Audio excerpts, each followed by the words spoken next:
Well, hello,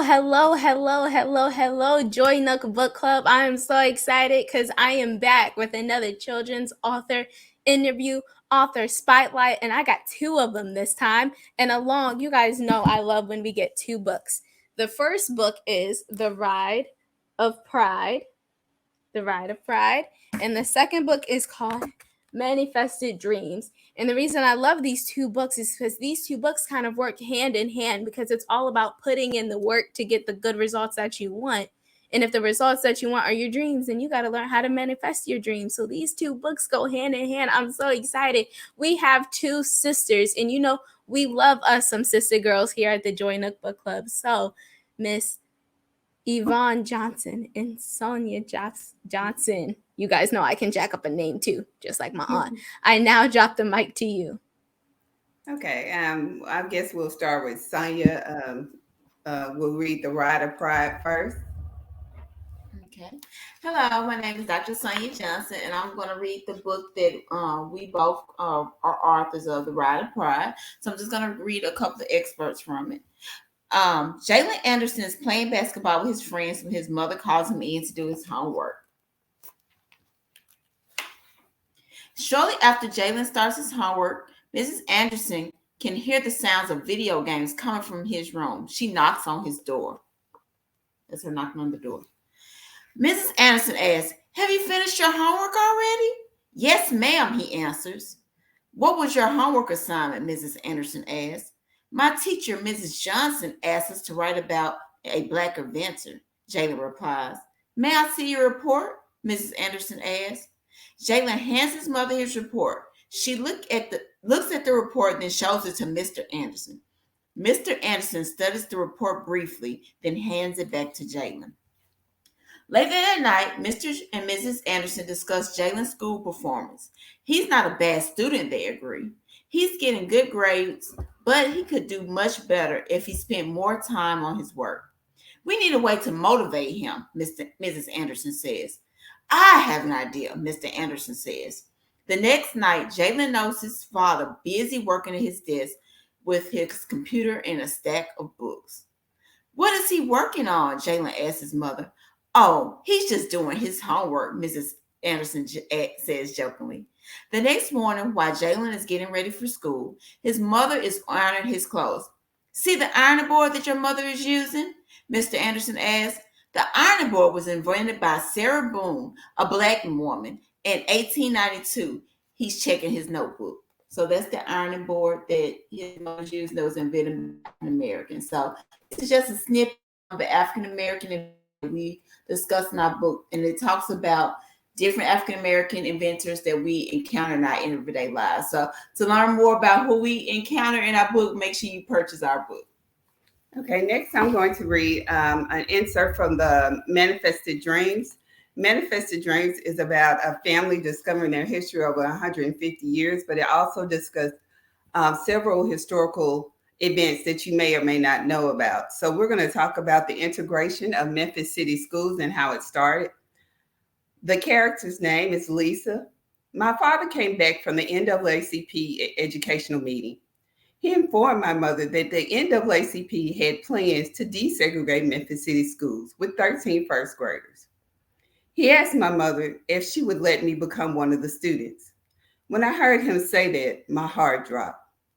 I wanted to go to school with my friends in the neighborhood. I did not want to go to an all-white school. I was not sure how the teachers and students will treat me. I heard stories about how some whites mistreat blacks. My father and mother discussed a list of parents who were considering sending their children to one of the four schools. He named my best friend Diane. I thought, well, maybe it wouldn't be that bad if Diane would be with me. I overheard my mother say, "Charles, no, Lisa is our baby. You know it will be too hard for her. She is only 5 years old. Things down here are much different than they are in New York, Charles. Just imagine how things will be for her." I didn't hear anything for a minute or so. Then my daddy said, "Yeah, Mary, you're right. I want our child to have an opportunity to the best education. They don't give the students at the black schools the best books." My mama said, Yes, I understand your concerns, Charles, but just think about what's best for our child. At Brown Street School, the teachers love and generally care about those students. Miss Black will always let me know how Sandra was doing in school, and she still checks on her to this day. Diane and I were playing a week after my parents had their conversation about the NAACP sending those 13 students to Bridgetown, an all white school. Diane said, I'm going to another school. I asked her, so we would not be at the same school? Diane said, no. My dad thinks it would make history for me going to Bridgetown School. We would be the first ones to do it here in Memphis. He and I will I would help make things better for all Black children in Memphis. I asked her, how do you feel about going to a new school? Lisa, I'm scared. I'm really scared. I hugged her and told her it would be okay. The Memphis leaders did not want to draw attention to the integration of Memphis City schools. The Board of Education and the NAACP did not want to identify the names of the schools days before the students transferred to their new school. Diane's parents received many threatening, angry phone calls from whites who are against the schools, Black and white going to school together. Diane and my preparation for that day was slightly different.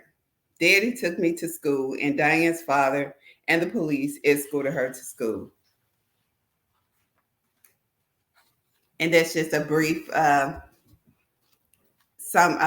introduction of the discussion of the integration of Memphis City schools. In my book, the characters are fictional, but it's dealing with facts. And I put the names of the students in the back of the book, and also the names of the schools that were integrated that was referred to in the book.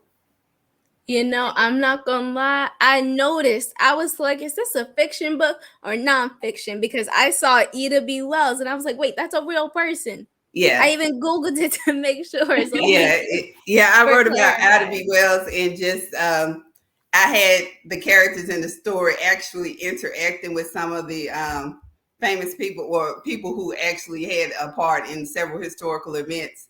So the character Sarah actually met Ida B. Wells, and Ida B. Wells told her reason for leaving Memphis area, because while she was out, because she started writing about the lynchings, and I told the brief history of how that got started.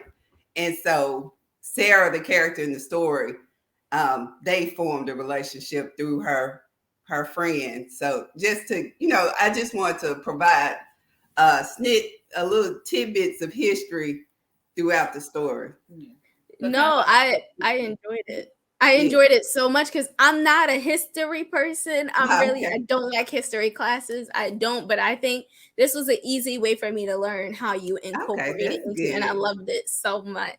Thank you. Now, when you talked about writing and one of the characters, it made me think of which character in the book do I connect with the most, and that would be Sally and Isabella, because they wrote down what was most important to them and the important events in their life, and that's what I did. Is which character do you feel most connected to in Manifested Dreams?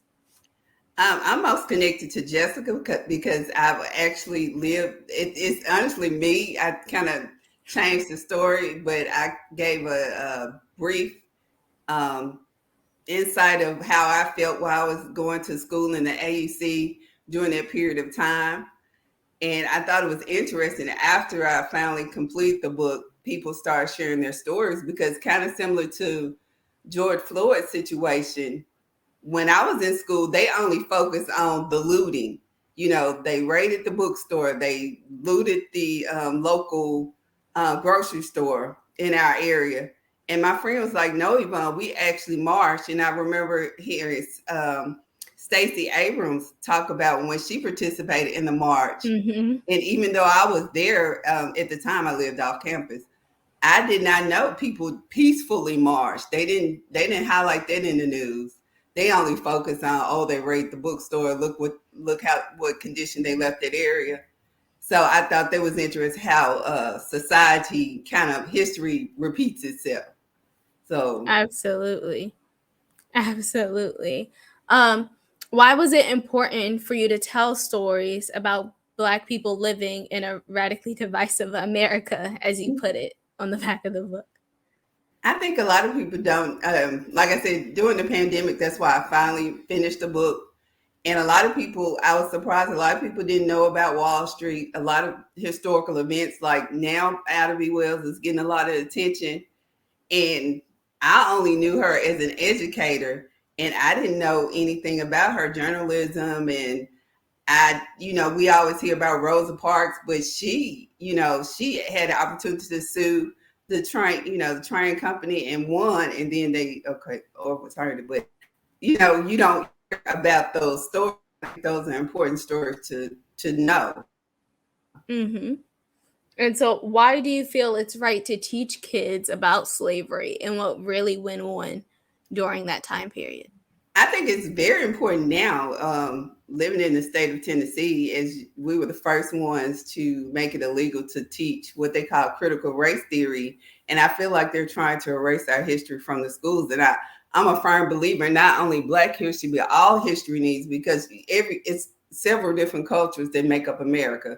And I feel like we need to know, we can assume how people or their descendants arrived in America, but I think we need to hear their stories so we can appreciate and be more kind to one another. Because if we understand how, their story and their culture, maybe we'll treat each other better. That's just my view.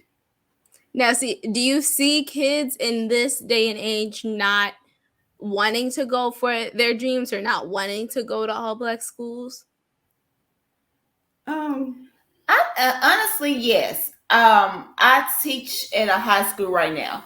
And of course, years and years ago, when our parents were going to school, even though my father's graduating class, they were the ones to first integrate to the University of Memphis, some of his classmates.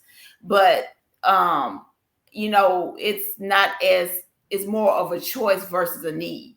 So a lot of students are, so a lot of students feel like, why should I want to go to this school? Or they see, like, especially like with athletics, I'm getting all these treats and stuff. What I appreciate, like with Deion Sanders, he's bringing Jackson State and all those things that other schools are getting to their school. So it's letting us to show we have great athletes.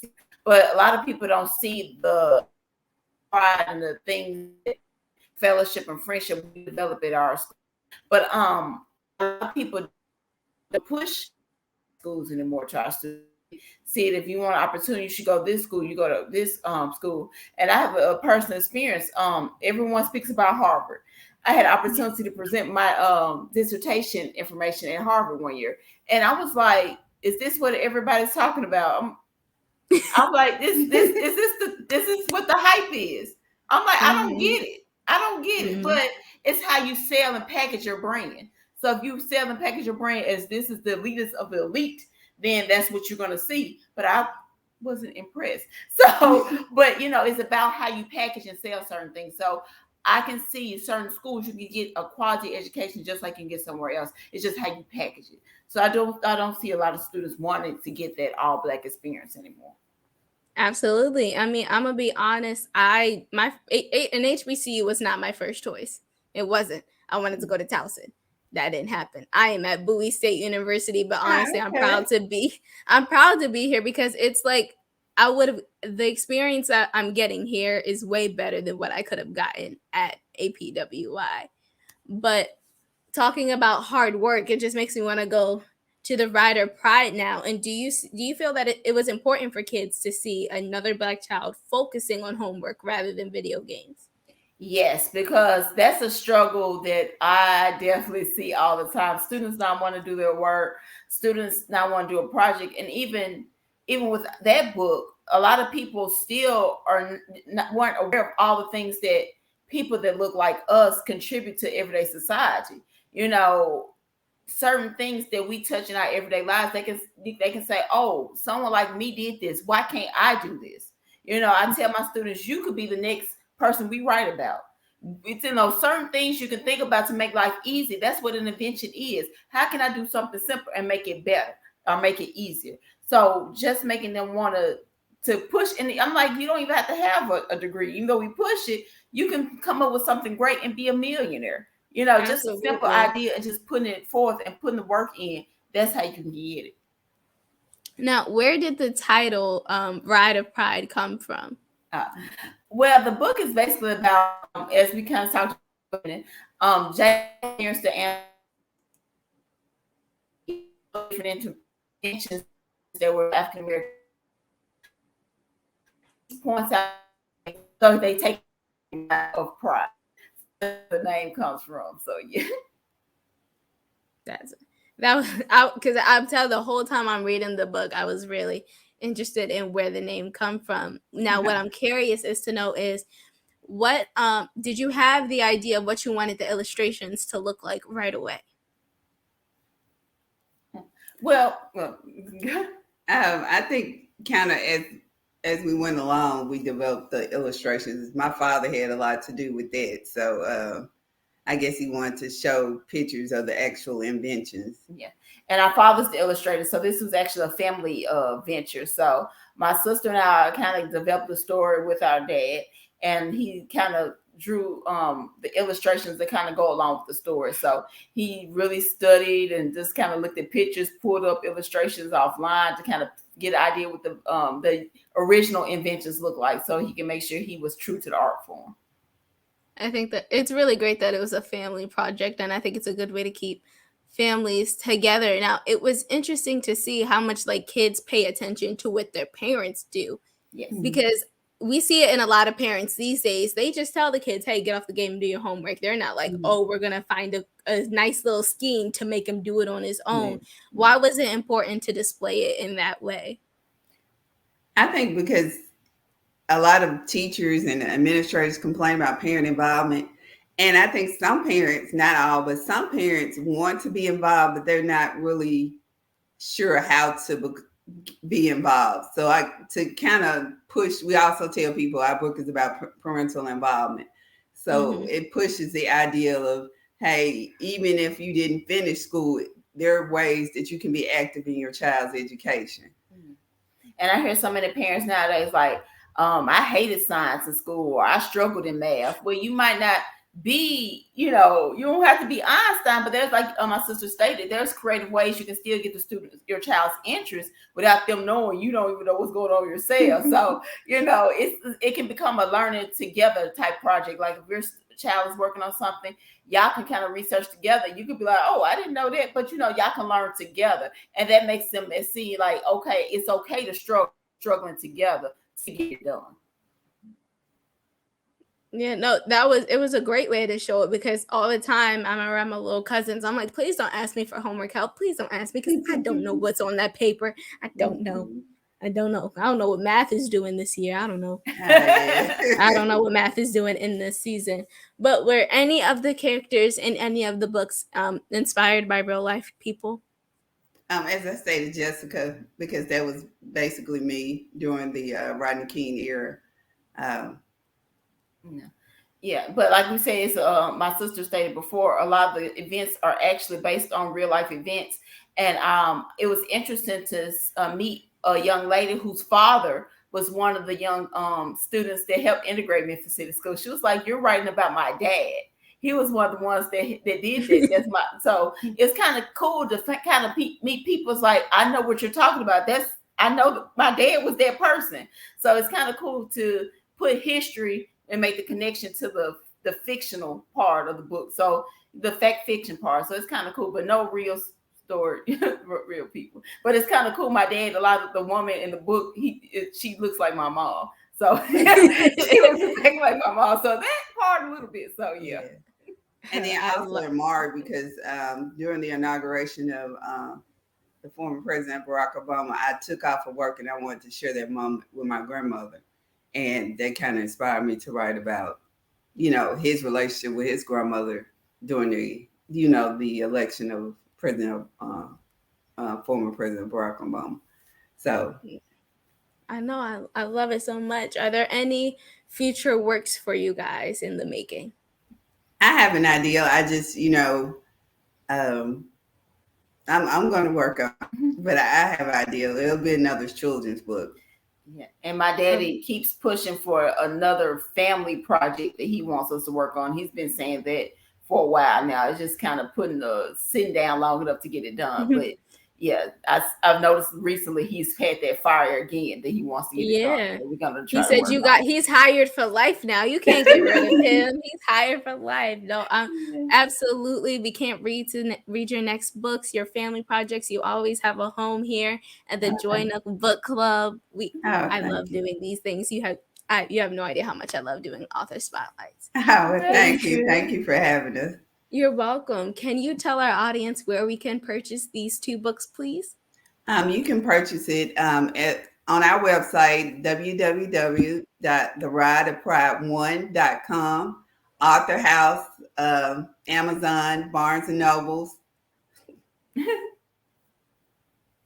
And if you purchase it directly from us, we will autograph it for you as well. Yes. And it'll be at a discounted price too. Oh, we love the discounted. We love the Amazon. discounted price. We love it. We love it. We love it. I thank you guys so much, Miss Yvonne and Miss Sonya Johnson. We appreciate you guys so much for coming on here. We hope to see you soon. Thank you, Joy Nook Book Club, for another author spotlight. It's been real. All right. Thank you.